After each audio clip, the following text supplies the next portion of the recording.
stick by the time, and then we'll have discussion with the panel at the end.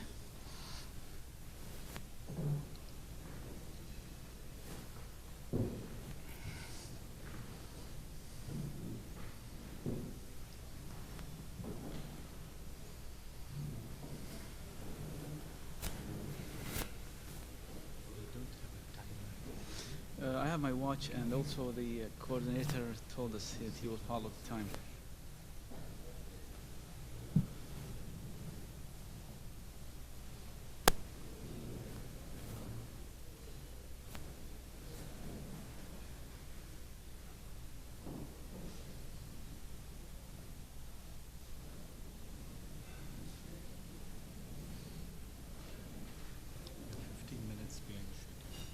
Yeah. It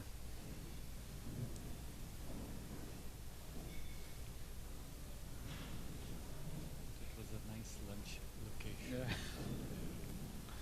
This is a boat, you know this? This is a boat. Yeah. I'm told that this is not a real boat. No, it was built.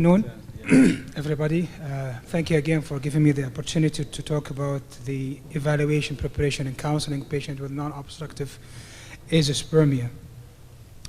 So when we are encountering patients for evaluation, the first thing that comes in mind, you have to understand that those patients, when they are coming to you, they are under extensive and extreme emotional reactions, because most of the time they have been evaluated, worked up, or even underwent treatment by somebody else. And when they come to you, they are looking for hopes, for something new, if you can save their fertility potential. So you must have the skills to calm them down and give them the appropriate actions, and you have to be also frank with them whether there is a hope or no hope. In my dictionary, always there is a hope until proven otherwise. So the evaluation of those patients starts with a standard evaluation, like any patient coming for a neurology office, by detailed history and physical examination, and also after that ordering a direct investigation that help you in the treatment plan and counseling for those patients. I will not spend a lot of time on the investigation because and the history, because my other colleagues have already done that. But the main game or main aim of your evaluation is to try to predict their fertility, try to identify pathology that will cause fertility or sterility, and also any investigation that you should ask for should be useful and applicable. There is a long list of investigation for the diagnosis of male infertility. However, there is no consensus on which tests are essential before reaching the exact diagnosis, and this is applicable for everything, whether the lab investigation or even to the radiological investigation. Starting with the semen analysis, which is the cornerstone for evaluating patients with infertility. We know it is the usual initial step. It categorizes patients into different categories, between normal to oligo to severe oligo or azoospermic. It is technical and laboratory variations from one time to time, so it's always indicated to repeat the semen analysis twice before you make a definitive diagnosis. Some people are advocating the use of CASA in the investigation, which is the computer assisted semen analysis. Some people encourage, some people disencourage. Bottom line, CASA is still investigational because it is a labor-intensive and costly, ineffective till the moment, and should not be routinely ordered for every patient. And keep in mind, normal values of semen analysis does not indicate normality or fertility or infertility to be ruled out.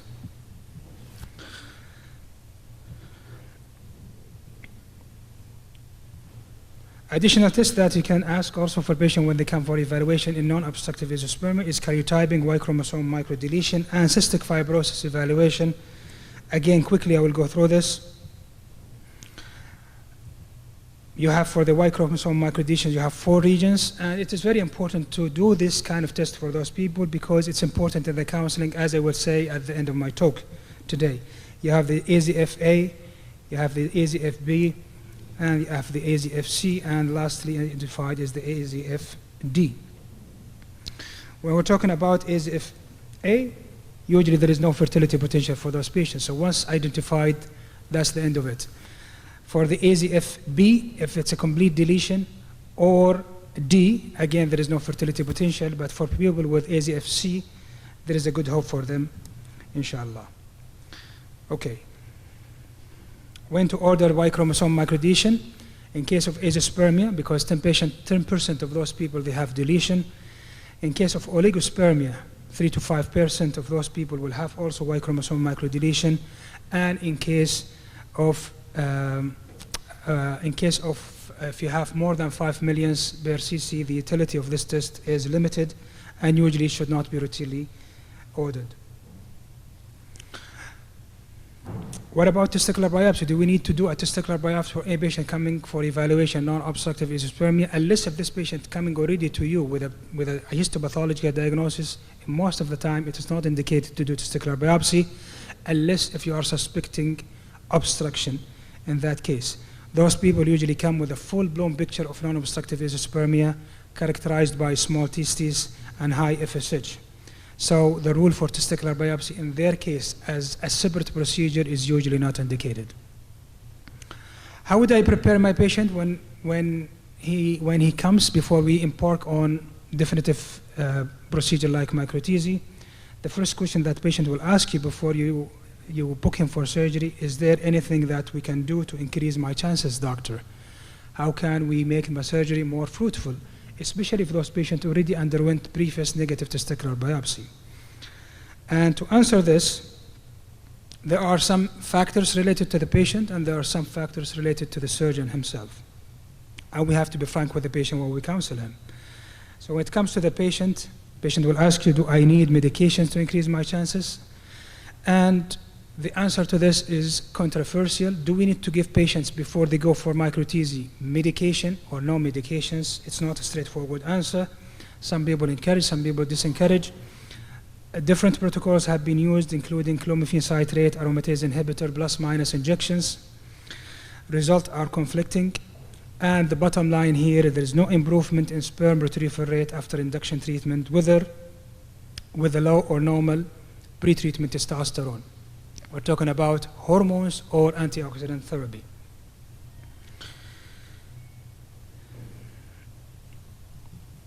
Okay. I'll just skip this. The other question the patient will ask you, okay, doctor, I have varicocele. Do I need to do anything before you do microTZ for me? And I understand there is one separate session for this by Dr. Ramasamy. I will leave the details there. But most of the studies that have been done indicate there is a beneficial effect for varicocelectomy before microTZ in terms of sperm retrieval rate, although some studies indicate there is an improvement in the clinical pregnancy and studies indicate there is no improvement in the clinical pregnancy, but at least the sperm retrieval rate in most of the studies is improving if that patient have his varicocele corrected before the microTZ procedure. Don't forget also varicocelectomy can improve the Leydig cell function. So if we increase the total serum testosterone level, that will reflect into the intratesticular testosterone level, and by theory, you might increase the chances for sperm retrieval. On the other hand, there are some other studies that discourage varicocelectomy before microTZ procedures. One of them is coming from Cornell by Peter Schlegel. But that study also has a lot of issues, including subclinical varicoceles and losing some patient on follow-up. The other question that patient will ask you during counseling, do I need to do my procedure separate, or I have to do it with the same time as the OPU of my wife? So do we need to do a frozen session or a fresh session? We know the fresh sperms, when used for intracytoplasmic sperm injections, they are extracted at the time of egg retrieval. There is 50% chances of finding viable sperms, and there is 50% chances of not finding sperms. Financially and emotionally devastating if no viable sperms found. And also there is a problem with a scheduling issue to coordinate the patient operation with the wife cycle. On the other hand, frozen thawed session In this session, the sperms are extracted prior to initiation of the IVF-ICSI. Couples are able to make decision to proceed with the IVF-ICSI based on the micro-TZ findings, and the rate of finding viable sperms after frozen thawed cycles is problematic sometimes. You might lose 20 to 30% of those frozen samples when you try to look for them at a later time.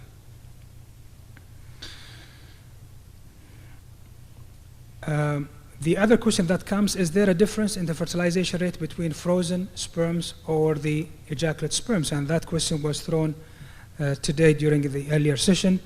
If we're talking about obstructive azoospermia patient, the literature are clear. There is no difference between freezing or thawing or fresh samples. But when it comes to testicular sperms, we know there is a significant decrease in testicular sperm motility and viability after freezing and thawing.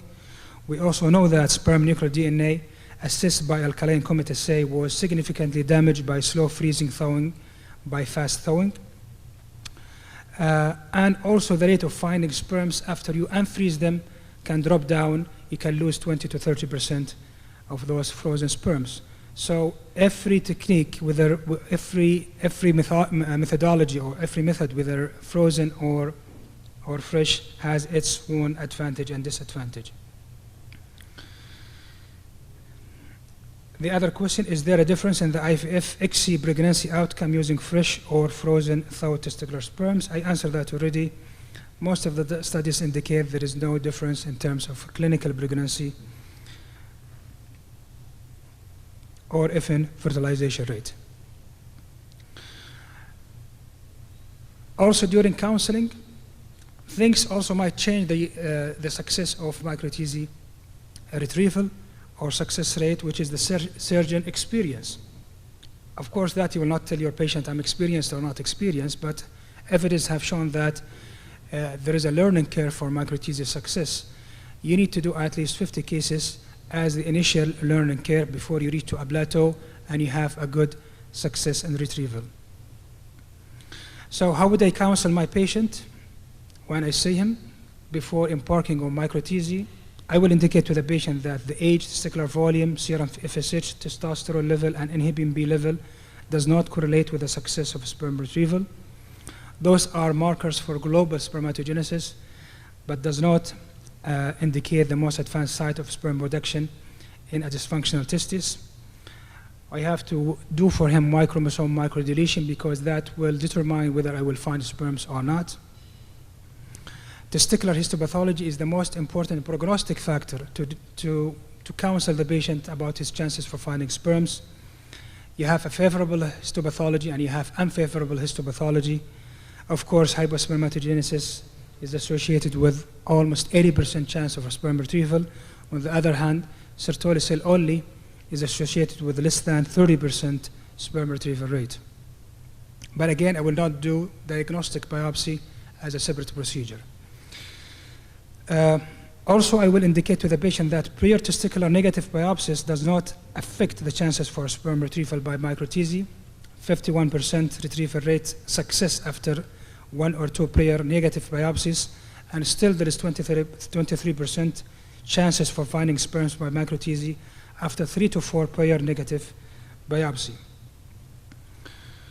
The chances for success also should not be affected by prior history of cryptorchidism, presence of varicocele, post-infection, history of torsion, post-radiation chemotherapy, genetic factors except Y chromosome microdeletion A, B, or D, and also in idiopathic. Still, those people, although they have a bad pathology to start with, but still you can retrieve sperms from them. Also keep in mind sperm retrieval rate using micro-TZ is approximately 50% in patients with non-obstructive azoospermia globally. So, and for those people who have a chromosomal or genetic abnormality, patients have to understand you will transmit, or they might have a good chance of transmitting the same genetic material, especially for Y chromosome microdeletion. So all male offsprings will carry the same genetic prints. There is also chances for carrying the same karyotyping, especially in Klinefelter syndrome, but it's not absolute in every patient. Finding also sperms. You have to be clear to your patient. If you find sperms by microTZ, it does not mean successful ICSI. Most of the studies indicate that successful ICSI from retrieved sperms is ranging between 20 to 30%. Clinical pregnancy and live delivery reported using both fresh and frozen thawed microTZ sperms have been also achieved, and there is no significant difference if mature sperms were found. Keep in mind 20 to 30% of those patients after unfreezing a frozen sperms might be lost, and you might consider fresh microTZ or backup donor sperms for those countries who allow this practice to be also an option for them before you decide the date for surgery for them. If successful microTZ, this procedure can be repeated up to 5 times. People are asking, if you do this procedure for me, can I do it again? Yes, you can do it up to 5 times as indicated in the literature. But if it is negative from the first time, you can repeat it again, and you still have a chances by repeating microTZ between 20 and 30% of retrieval. But if you fail the second time microTZ, usually there is no much hope to be offered. And if you need to repeat microTZ after failure of the first one, you have to wait for 6 months. Also, we have to indicate to our patient the risk of hypogonadism after microTZ. The risk is there, and there is usually initial decrease in the testosterone level, but most of the people, 95% of those patients, will return to their baseline by the end of the first year or the first 18 months. Be cautious with patients with Klinefelter syndrome. Those patients have a high risk of hypogonadism, and this has to be clearly identified to the patients during their counseling before you embark on doing microTZ for them. Thank you again. Thank you very much, Professor Saleh.